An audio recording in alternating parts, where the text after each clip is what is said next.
जितने भी लोग ये मेरी वीडियो देख रहे हैं उन तमाम लोगों को मेरी तरफ से खुशामदीद। और मैं उम्मीद करता हूँ कि आप लोग मेरी वीडियोस को पसंद भी करते होंगे, तो प्लीज़ इसे लाइक कीजिएगा। आने वाली वीडियोस को देखने के लिए इस चैनल को सब्सक्राइब कीजिए और नोटिफिकेशन बेल को ज़रूर दबाइए।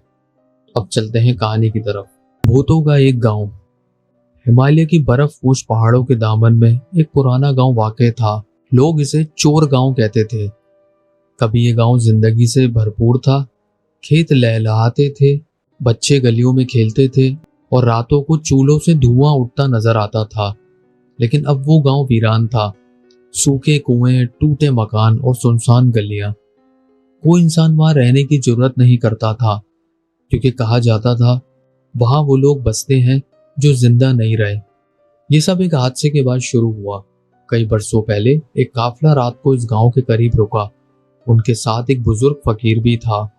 गांव के सरदार ने फकीर को ठिकाना देने से इनकार कर दिया और इसे धुतकार दिया। फकीर ने जाते जाते कहा, जिस जमीन पर मुसाफिर को पनाह न मिले वहां कभी सुकून नहीं उतरता। अगली ही रात सरदार के घर आग भड़क उठी। कोई जिंदा ना बचा। इस रात से गांव में अजनबी आवाजें गूंजने लगी, कभी किसी औरत के रोने की, कभी किसी बच्चे के चीखने की। कहा जाता है कि चांदनी रातों में गांव की टूटी हुई मस्जिद से अजान की आवाज आती है, लेकिन वहां कोई मौजूद नहीं। जो शख्स आवाज का ताक़ुब करता है वो अगले दिन मुर्दा मिलता है। इसकी आंखें खुली और चेहरा खौफ से उखड़ा हुआ होता है। एक किसान जिसने इस गांव के खेत काटने की कोशिश की, वो भी वापस न लौटा। लोगों ने सिर्फ इसका हल खेत में लटका पाया, जिस पर खून जमी मिट्टी लगी थी। कुछ साल पहले चंद नौजवान ने जिद की वो गांव जाकर देखेंगे कि हकीकत क्या है। वो रात को वहां पहुंचे और एक टूटे हुए मकान में पनाह ली। आधी रात को एक लड़के ने दरवाजे पर दस्तक सुनी। जब इसने दरवाजा खोला तो एक लंबे कद की औरत खड़ी थी, जिसका चेहरा स्याह और आंखें सुर्ख। औरत ने मुस्कुराते हुए कहा, मेहमान आए हैं, अंदर आओ, सरदार इंतजार कर रहा है। इसकी आवाज सुनकर सबके रोंगटे खड़े हो गए। वो भागने लगे, लेकिन मकान के दरवाजे खुद ब खुद बंद हो गए।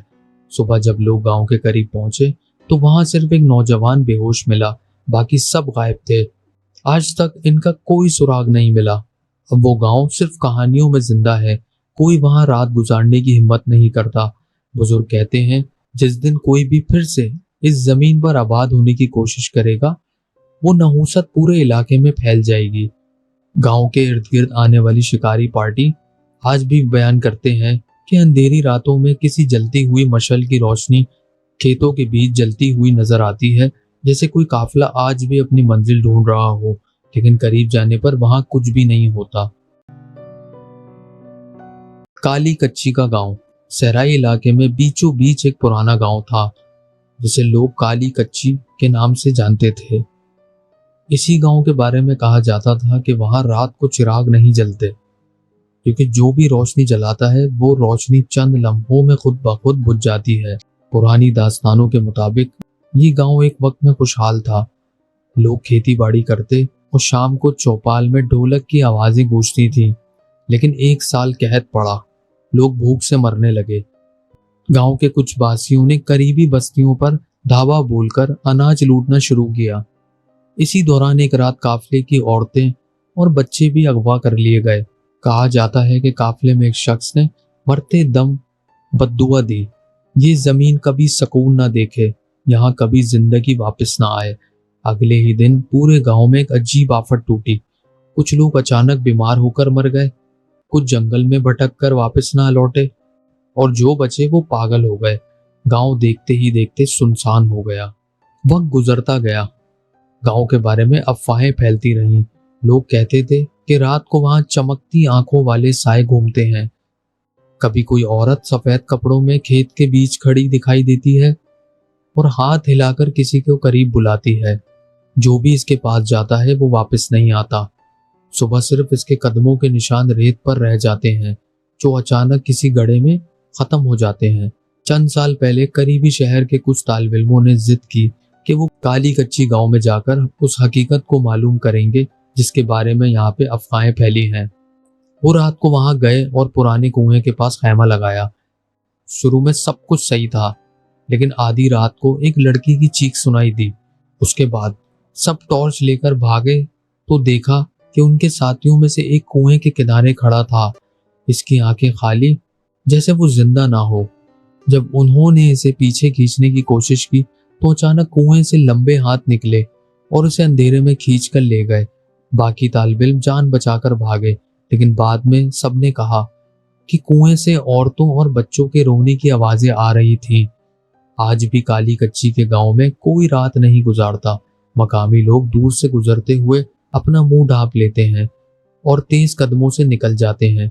उनका कहना है कि वहां की हवा भी मनहूस है। बुजुर्ग कहते हैं कि अगर कोई इस गांव में दोबारा आबाद होने की कोशिश करे तो वो बद्दुआ जिंदा हो जाएगी और पूरा इलाका वीरान हो जाएगा। साईं खो का गांव। दरिया के किनारे एक पुराना गांव था जिसे लोग साईं खो कहते थे। इस गांव के बीच में एक बहुत पुराना कुआं था। कहा जाता था ये कुआं आम नहीं बल्कि इसमें वो अरवाह कैद हैं जिन्हें कभी सुकून नहीं मिला। बुजुर्गों के मुताबिक कई 100 साल पहले एक जालिम जागीरदार ने गांव पर कब्जा कर रखा था। वो किसानों से जबरदस्ती काम लेता और उनकी बेटियों को महल में ले जाता। एक रात गांव वालों ने बगावत की और जागीरदार को इसी कुएं में फेंक दिया। जाते जाते इसने चीख कर कहा, मैं मरकर भी लौटूंगा और ये गांव हमेशा मेरा कैद खाना रहेगा। इसके बाद अजीबोगरीब हादसे शुरू हो गए। जो भी शख्स रात को कुएं के करीब जाता, सुबह उसकी लाश बाहर पड़ी मिलती। इसकी आंखें बाहर निकली होती और चेहरे पर ऐसा तासुर जैसे इसने कुछ निहायत हौलनाक चीज देखी हो। लोगों ने कुएं को पत्थरों से बंद करने की कोशिश की, लेकिन हर बार वो पत्थर रात को खुद ब खुद हट जाता, जैसे किसी ने अंदर से धकेल कर बाहर फेंका हो। वक्त गुजरता गया। गांव के बासी एक एक कर वहां से हिजरत करने लगे, लेकिन जिन्होंने जाने से इनकार किया वो पुरस्कार तरीके से गायब होते गए। अब वहां सिर्फ टूटे हुए मकान, अधजले दरख्त और वही मनहूस कुआं बाकी रह गया। रात के वक्त लोग दूर से देखते तो कुएं के ऊपर धुंध की एक गहरी तह छाई रहती, जैसे कोई उसके ऊपर बादल हो, और कभी कभी धुंध के अंदर से किसी लंबे कद वाले आदमी का साया झांकता था। कुछ साल पहले 2 शिकारी वहां पहुंचे। इन्होंने सुना था कि इस गांव में हिरन और लोमड़ियां कसरत से हैं। इन्होंने रात वहीं गुजारने का फैसला किया। शुरू में सब ठीक था, लेकिन आधी रात को इसके खेमे के बाहर किसी के चलने की आवाज आई। जब उन्होंने टॉर्च जलाई तो एक आदमी खड़ा था, लंबा कद, फटे कपड़े और उसका चेहरा आधे साए में छुपा हुआ। इसने गहरी आवाज में कहा, ये मेरा गांव है, कोई यहाँ जिंदा नहीं रह सकता। एक शिकारी ने गोली चलाई, लेकिन गोली इसके जिस्म से पार निकल गई, जैसे वो धुआं हो या कोई रूह। अगली सुबह सिर्फ एक शिकारी मुर्दा पाया गया और दूसरे का कोई सुराग ना मिला। अब साईं खो गांव का नाम सुनकर ही लोग लरस जाते हैं। कोई वहां जाने की हिम्मत नहीं करता। मकामी लोगों का कहना है कि जागीरदार की रूह आज भी इस कुएं के पास कैद है। जो भी इसके गांव में दाखिल होता है वो या तो मर जाता है या हमेशा के लिए लापता हो जाता है।